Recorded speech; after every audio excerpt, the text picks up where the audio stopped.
एक छोटा सा पहाड़ी गांव जहां शादी का मतलब सिर्फ खुशी नहीं बल्कि डर भी होता था। क्योंकि जब भी किसी लड़की की शादी होती, जब भी बारात गुजरती, डाकू लूट लेते। और उन डाकुओं का नाम था काल सिंह डाकू। उसका साया शादियों पर कभी नहीं हटा था। पर एक दिन बसंतपुर में रघुनाथ सिंह की बेटी मीरा की शादी थी। मीरा गांव की सबसे प्यारी लड़की, जिसके घर में आज ढोल नगाड़े बज रहे थे, दीपक चमक रहे थे और आसमान रंगों से भर गया था। बारात गांव में आ रही थी।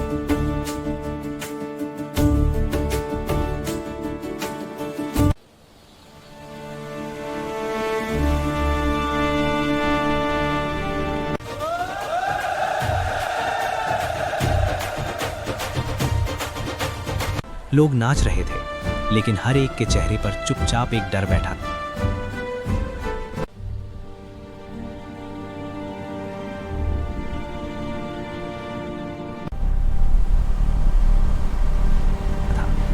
तभी दूर से धूल का तूफान उठा, घोड़ों की चाल सुनाई दी और शादी का ढोल एकदम रुक गया।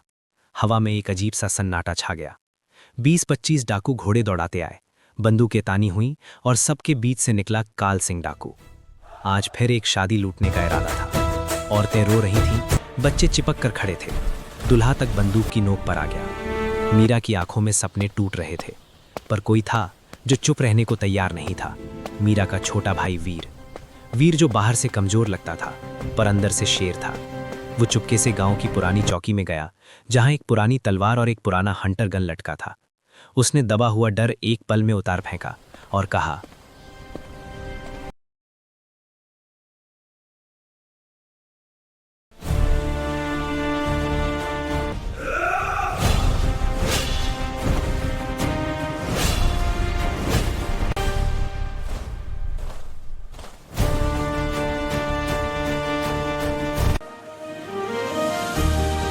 डाकू को पीछे से धक्का दिया। डाकू जमीन पर गिरा। दूसरा, तीसरा, वीर ने एक के बाद एक गिरा दिया। गांव वाले हैरान थे। पहली बार किसी ने डाकुओं का सामना किया था। बाराती भी हिम्मत करके लड़ाई में कूद पड़े। शादी का मैदान जंग का मैदान बन गया। इस अफरा तफरी में आगे बढ़कर काल सिंह ने वीर पर बंदूक तान दी। मीरा ने चीख लगाई, वीर संभल के।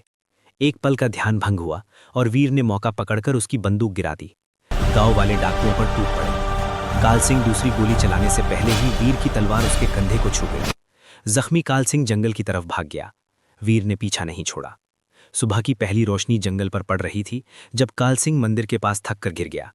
वीर और गांव वाले उसके पीछे पहुंचे। काल सिंह ने हार मान ली और डाकुओं का दौर उसी दिन खत्म हो गया। गांव में दोबारा मंडप सजाया गया। मीरा अपने आंसू पोंछकर फिर मंडप में बैठी। दुल्हा अर्जुन ने वीर को गले लगाया और कहा, आज ये शादी तुम्हारी वजह से पूरी हो रही है। पुरोहित ने हवन जलाया। 7 फेरों में विश्वास, प्रेम, सुरक्षा और 7 जन्मों का वादा दिया गया। इस बार बिना डर के, बिना आंधियों के, बिना डाकुओं